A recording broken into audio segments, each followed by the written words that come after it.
Hello बच्चों, welcome to the my YouTube channel educational point. तो स्वागत है आपका मेरे इस नए वीडियो में। आज हम लेके आए हैं आप लोगों के लिए क्लास 11th का कथा साहित्य बलिदान से, जो कि जिसने लिखा है प्रेमचंद्र ने। तो मुंशी प्रेमचंद्र ने बलिदान की रचना की है और बलिदान कहानी का सारांश हम पिछले वीडियो में देख लिए हैं। तो आज के इस वीडियो में हम देखेंगे बलिदान कहानी के नायक यानी कि गिरधारी का चरित्र चित्रण। तो ये बहुत ही इम्पॉर्टेंट है और आपके यूपी बोर्ड के एग्ज़ाम में जो कि है बहुत ही महत्वपूर्ण माना गया है और हर साल पूछे गए ये चरित्र चित्रण है। बलिदान जो है कथा साहित्य का बहुत ही इम्पॉर्टेंट अध्याय है। चलिए देर न करते हुए स्टार्ट करते हैं। हम इसके हेडिंग के साथ इनका नायक का चरित्र चित्रण समाप्त करेंगे। तो सबसे पहले आप लोग हेडिंग कर लीजिएगा गिरधारी का चरित्र चित्रण। तो आपको लिखना कैसे है, तो लिखेंगे प्रेमचंद्र द्वारा रचित कहानी बलिदान में जमींदार द्वारा किसानों एवं मजदूरों के शोषण का चरित्र चित्रण किया गया है। इस कहानी की समीक्षा निम्न आधार पर इस प्रकार है। तो देखिए, कहने का तात्पर्य है कि प्रेमचंद्र द्वारा रचित कहानी है बलिदान। उसमें जो जमींदार और किसान मजदूरों को क्या करते हैं, शोषण करते हैं और इनका चित्रण किया गया है। और इस कहानी की जो समीक्षा है वो निम्न आधार पर क्या है, इस प्रकार से है। तो चलिए हम देखते हैं इनके नायक के किस प्रकार से क्या क्या उनकी भावना थी उनके चरित्र के बारे में। तो पहला हम हेडिंग करेंगे। तो फर्स्ट हेडिंग हम करेंगे सेवा भावना से युक्त। ठीक है, तो जो गिरधारी थे वो सेवा भावना से कैसे युक्त थे, तो हम लिखेंगे इसमें गिरधारी में सेवा भावना विद्यमान थी। यानी कि गिरधारी जो थे सेवा भावना में बहुत ही क्या थे, विद्यमान थे, बहुत ही अच्छे थे। अपने पिता के बीमार होने पर वह उनकी हर प्रकार से तीमारदारी करते थे। ठीक है, करता है, यानी कि अपने पिता के बीमार होने पर वह उनकी देखभाल अच्छे से किया करते थे। कभी नीम के सीने पिलाते, यानी कि नीम का रस पिलाते, कभी गुर्च का सत्व और कभी गद्दा पूर्णा की जड़। ये सारी जो हैं दवाइयाँ हैं जो कि उन्हें रोगों में देते थे, किन्हें, अपने पिता को। इन सभी बातों से स्पष्ट होता है कि गिरधारी सेवा भावना में विद्यमान थे। ठीक है, तो यहाँ से आपको सेवा भावना से ये मिलता है कि गिरधारी अपने पिता की बीमारी में बहुत ही देखभाल करते थे। कई चीज़ें उन्हें दवाओं के रूप में दिया करते थे, बीमारी में उनका साथ दिया करते थे।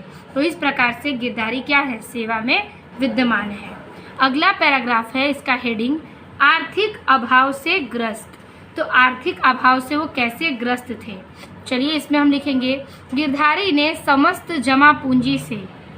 तो लिखेंगे कि गिरधारी ने समस्त जमा पूंजी से अपने पिता की विधिवत अंत्येष्टि की थी। ठीक है, विधिवत उनकी क्या थी, जमा पूंजी से अपनी सारी जमा पूंजी लगा दी। इस कारण से उनके सामने पर्याप्त आर्थिक संकट उत्पन्न हो गया। यानी कि अपनी जमा पूंजी सारी उन्होंने अपने पिता के विधिवत कार्यक्रम में लगा दी और इस कारण उसके सामने पर्याप्त आर्थिक संकट उत्पन्न होने लगे। वह कई लोगों का कर्जदार हो गया और गांव के लोग उससे कटने लगे। यानी कि गांव के लोग उसे मारने के लिए दौड़ पड़े थे, क्योंकि वह बहुत ही कर्जदार था। अपने पिता के सारे कार्य करवाने के बाद, इलाज के बाद वो क्या था, आर्थिक संकट से जूझ रहा था और उसके पास गांव के कई लोगों के कर्जे भी थे। तो ये थी इसकी आर्थिक अभाव से ग्रस्त, जो कि आपको छोटे छोटे टॉपिक्स लिखते हैं, आपको इसमें नंबर पूर्ण मिल जाएंगे। तो तीसरा हम हेडिंग करेंगे परिश्रमी और सत्यवादी। तो जो गिरधारी थे वो बहुत ही परिश्रमी और सत्य बोलने वाले व्यक्ति थे। तो बलिदान कहानी का प्रमुख पात्र गिरधारी परिश्रमी और सत्यवादी है। उसके परिश्रमी होने का गुण लेखक के इस कथन से स्पष्ट होता है। ठीक है, कि उसके परिश्रमी होने का जो गुण है वो लेखक के इस कथन से स्पष्ट होता है कि खेत गिरधारी के जीवन के अंत हो गए थे। यानी कि खेत जो है गिरधारी के जीवन के अंत में हो गए थे। ठीक है, उनकी एक एक अंगुल भूमि उसके रक्त से रंगी हुई थी। यानी कि खेत में जो गिरधारी थे जीवन के अंत में, तो उनकी एक एक अंगुल भूमि और उसके रक्त से रंगी हुई मिली।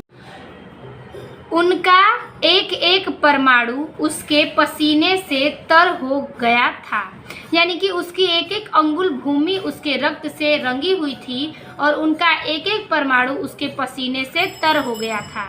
सत्यवादिता का गुण उसकी इस बात से स्पष्ट झलकता है कि जब वह ओमकारनाथ के पास जाता है तो कहता है, सरकार, मेरे घर में तो इस समय रोटियों का भी ठिकाना नहीं है, इतने रुपए कहाँ से लाऊंगा।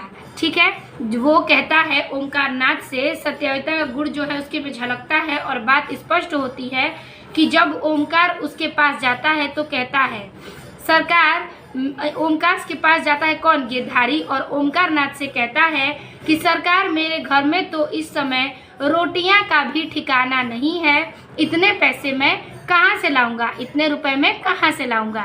तो ये था आपका परिश्रमी और सत्यवादी के गुण में। अब चौथा हेडिंग करेंगे हम भाग्यवादी।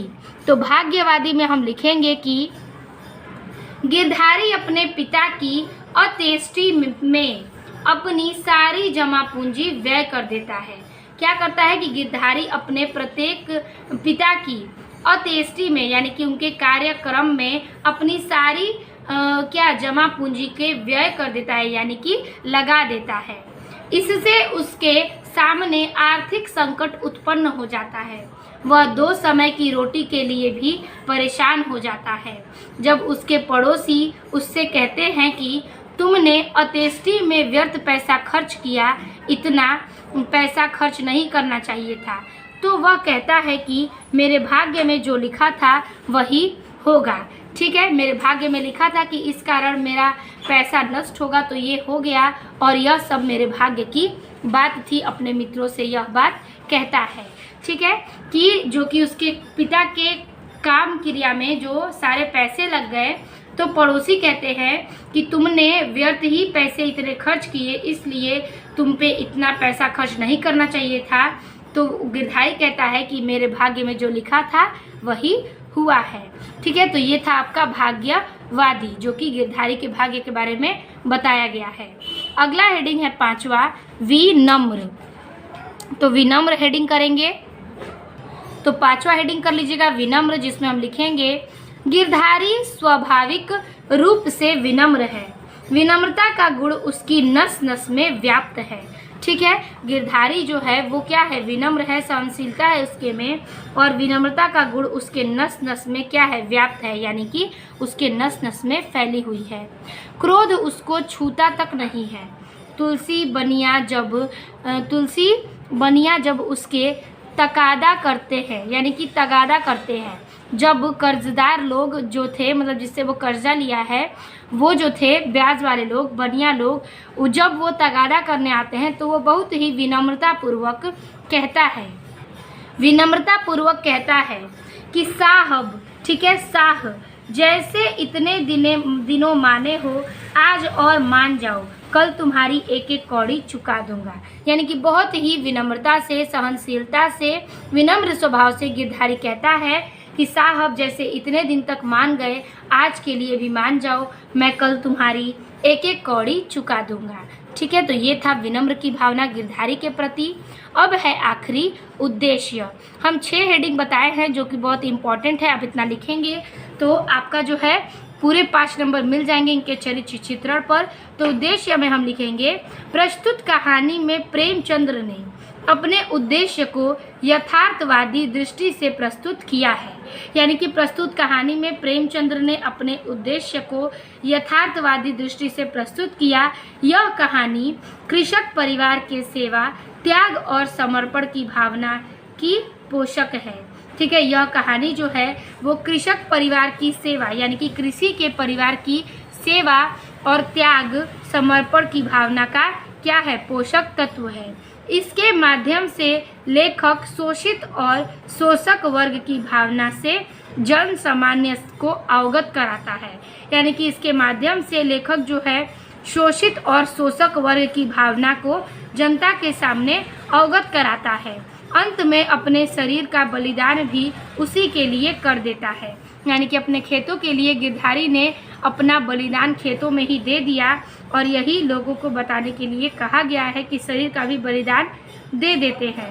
इस कहानी का मूल उद्देश्य जमींदार, कृषक और श्रमिक तीनों के बीच दारुण संबंधों को जन सामान्य को स्पष्ट करना है। यानी कि जमींदार, कृषि वर्गों को और श्रमिक के तीनों के बीच जो संबंध हैं जनता के सामने स्पष्ट करने के लिए इस कहानी का उद्देश्य बताया गया है, जो कि प्रेमचंद्र ने लिखा है। ठीक है, तो आई होप आपको गिरधारी का चरित्र चित्रण समझ में आ गया होगा। तो आपको इसी प्रकार से 6 हेडिंग के साथ इनके चरित्र का वर्णन करना है, एक एक हेडिंग के साथ लिखते हुए। आई होप आपको वीडियो अच्छी लगी हो और पसंद आया होगा। वीडियो अच्छी लगी हो तो लाइक, कमेंट अपने दोस्तों को शेयर कीजिएगा। मिलते हैं आपसे नेक्स्ट वीडियो में, तब तक के लिए धन्यवाद।